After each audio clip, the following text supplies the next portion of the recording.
Good evening. I want to talk to you guys a little bit about my action camera setup because it's a little different than most, I think. I use the Insta360 Go3. I would have gotten the Go3S, but I bought this about 2 months before the S came out. Really, the only difference from what I'm aware is the Go3S records in 4K, and this tops out at like 1440. Beyond that, I think they're pretty much the same.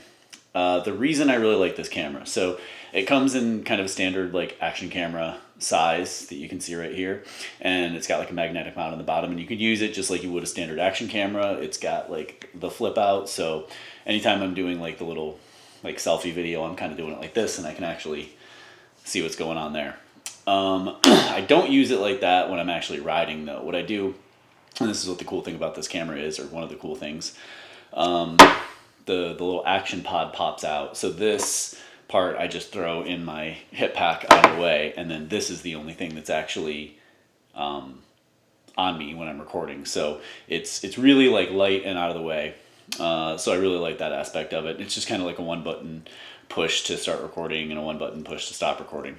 So that's like, as far as like size, weight, convenience, like I really like that I don't have like a heavy camera hanging off me. I've used like the GoPro 10. I've used the DJI, which was good, but I didn't really like the stabilization. And again, it was just a bit of a heavier camera hanging off me, and I don't particularly like that when I'm riding. I really want to like not think about it too much.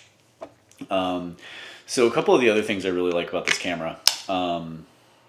With the wind muff, it does a pretty good job. I have noticed, I've watched a couple of my videos on my TV, and the wind noise is a little more apparent than it is when I'm watching on my phone. And I do all my editing on my phone with these, so I'm not really getting like high-end speakers or running it through high-pass filters or any of that stuff.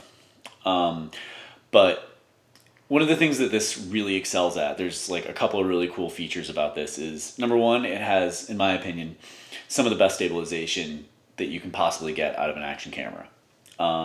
The only other action cameras I think that match or exceed this one is like the actual 360 cameras that Insta360 does, and probably like the GoPro Max. But like as far as like a standard action camera view, this blows everything else out of the water. I tried the DJI action camera, and man, the files are really nice. I love the color rendition.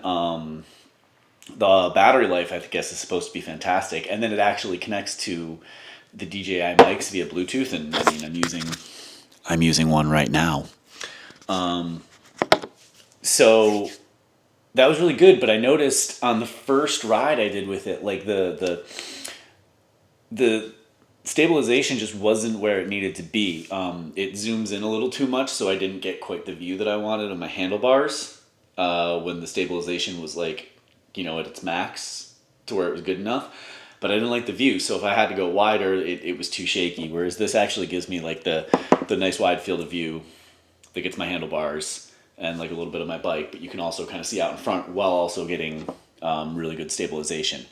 And the reason it gets really good stabilization is another really cool thing about this is, so this actually records in a circle, and then you can kind of pick your aspect ratio after you record the video. So I can record one video and I can make it a vertical, a square, or a horizontal, depending on if I want to put it on YouTube or Instagram. Sometimes I like the square format a little bit for like Instagram stuff. But yeah, you can do all three with the same video clip after you've already recorded it. This is going to be a bit of a weird example of like how this particular camera works and like the other Insta360s. So it records in a circle, much like this dinner plate. My dog Dresden here is very interested in what I'm doing. So it records in the circle, and then you kind of pick the aspect ratio, like the horizontal, the vertical, or just picture a square. But what happens that way is, as the camera's moving like this, the image can kind of float around a little bit.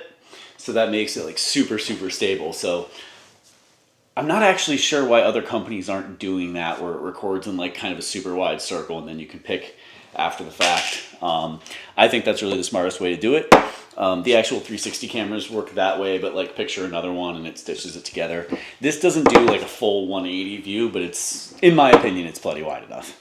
Finally, I'm going to talk about like how I mount it. I'm not a big fan of the chin mounts. I don't like the way it feels hanging off my chin, and I honestly don't really like the view that much. I like a little bit lower. I like the chest view. I feel it's a little more immersive when you're watching it.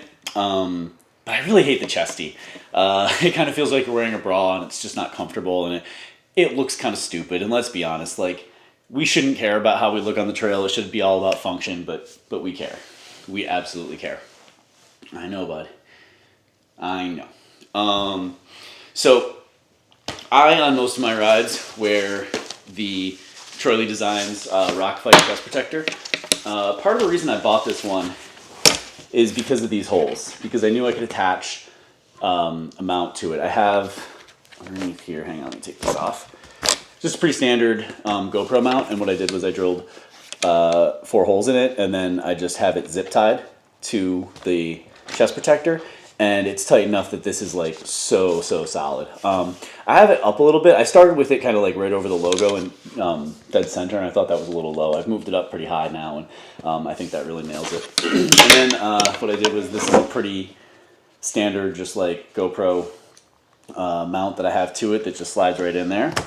And then this is the Insta360 magnetic mount here. So it's kind of like, I have it kind of rigged a little bit, but you know, that way I can move, it's dead center, and then I can move the camera mount up and down however I want.